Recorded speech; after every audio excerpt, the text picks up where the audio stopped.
Friends, கர்த்தராகிய இயேசு கிறிஸ்துவின் இனிய நாமத்தினாலே உங்கள் அனைவரையும் நான் வாழ்த்துகிறேன். இந்த நாளிலும் கூட எசேக்கியேல் 37 14 முதல் பகுதியை நான் வாசிக்கிறேன்.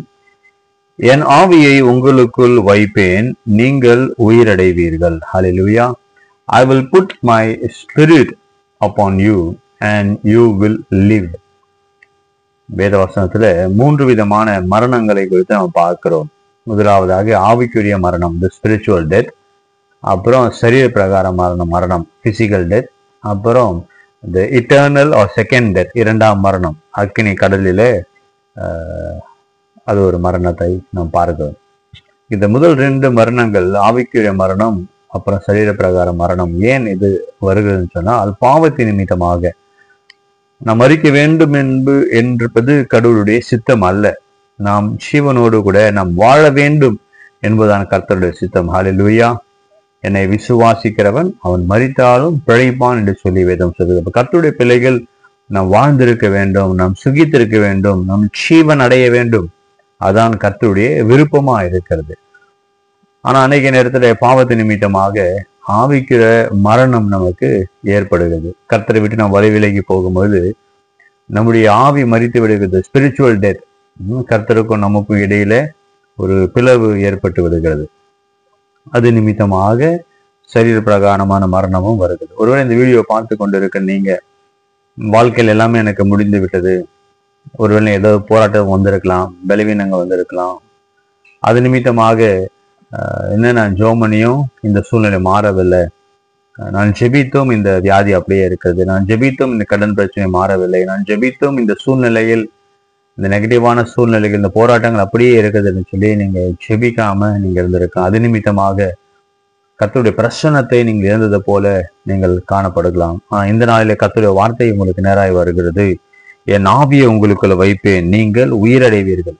எப்படிப்பட்ட சூழ்நிலையா இருந்தாலும் அந்த மரித்து போன சூழ்நிலையில கர்த்தர் ஒரு ஜீவனை கொடுக்க முடியும், ஒரு உயிர் தெழுதலை கர்த்தர் உண்டாக்க முடியும்.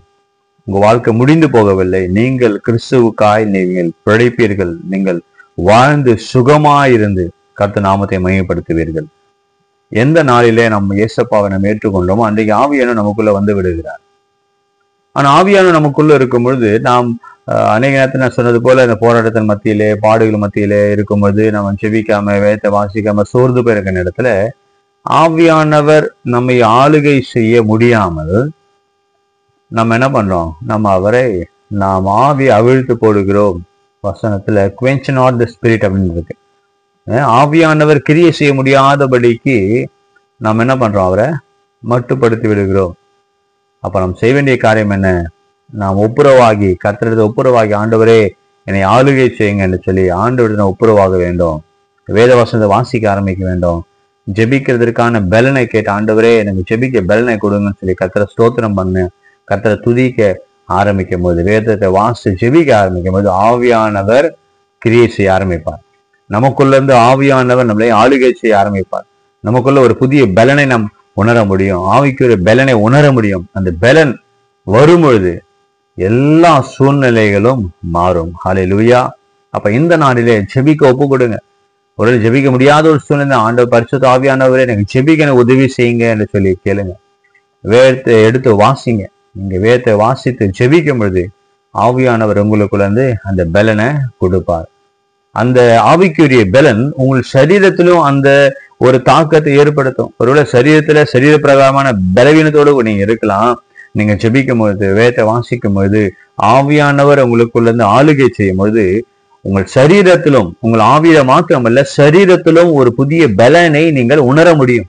It will affect your physical bodies. அது எப்படிப்பட்ட பலவீனமா இருந்தாலும், வியாதியா இருந்தாலும், ஜெபிக்க ஜெபிக்க ஜெபிக்க, கர்த்தரை துதிக்க, கர்த்தரை ஆராதிக்க, வேதத்தை வாசிக்க அந்த சரீரத்திற்கு பலவீனங்களை விலகிவிடும். ஹல்லேலூயா.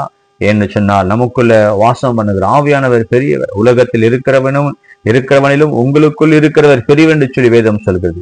அப்ப சர்வ வல்லமையுள்ள தேவன் நமக்குள்ளது நம்மளை ஆளுகை செய்யும் போது நம்ம சூழ்நிலைகள் மாறும், தோல்விகள் வெற்றியாய் மாறும், பலவீனங்கள் மாறும், இருக்கிற போராட்டங்கள் பாடுகள் மாறும், ஆசீர்வாதங்கள், சமாதானம், சந்தோஷம், வெற்றி, உயர்வு நம்ம தேடி வரும். அப்ப ஆண்டவர் வசனம் இந்த நாளில் நமக்கு நேராய் கடந்து வருகிறது. என் ஆவி உங்களுக்குள்ள வைப்பேன், நீங்கள் உயிரடைவீர்கள். You will live. நீங்கள் மரிப்பது அல்ல, நீங்க மரித்து போக மாட்டீர்கள். ஜீவனோடு கூட பிழைத்திருந்து வாழ்ந்து சுகித்திருந்து சுகமாய் தங்கி ஆசீர்வாதமாய் வாழ்ந்து கர்த்தர் நாமத்தை மையப்படுத்து. இதனால பரிசுத்த ஆவியான வல்லமை உங்களை ஆளுகை செய்யும்படியாக ஒப்பு கொடுங்க. ஆண்டவரே, பரிசுத்த ஆவியானவை ஆளுகை செய்யுங்கன்னு சொல்லி ஒப்பு கொடுங்க. ஜெபிங்க, முழங்கால்பட்டு ஜெபிங்க. பரிசுத்த ஆவியான பெலன் உங்கள் மேல கடந்து வரும். அந்த பெலன் உங்களை ஆளுகை செய்யும் பொழுது சூழ்நிலை எல்லாம் மாறும். ஹல்லேலூயா. கர்த்தர் உங்களை ஆசீர்வதிப்பார். நீங்கள் வாழ்ந்து சுகமாய் தங்கி இருப்பீர்கள். அந்த மரண இருள் உங்களை விட்டு விலகுகிறது. இந்த மரண காரியங்கள் உங்களை விட்டு விலகுகிறது. பயம் விலகுகிறது. அந்த சோர்வு விலகுகிறது. தடைகள் விலகுகிறது. கர்த்தர் உங்கள் வாழ்க்கையில அற்புதங்களை செய்வாராக. தேவன் தாமே இந்த வார்த்தைகள் மூலமாக ஒவ்வொருவரையும் ஆசீர்வதிப்பாராக. ஆமென். God bless you.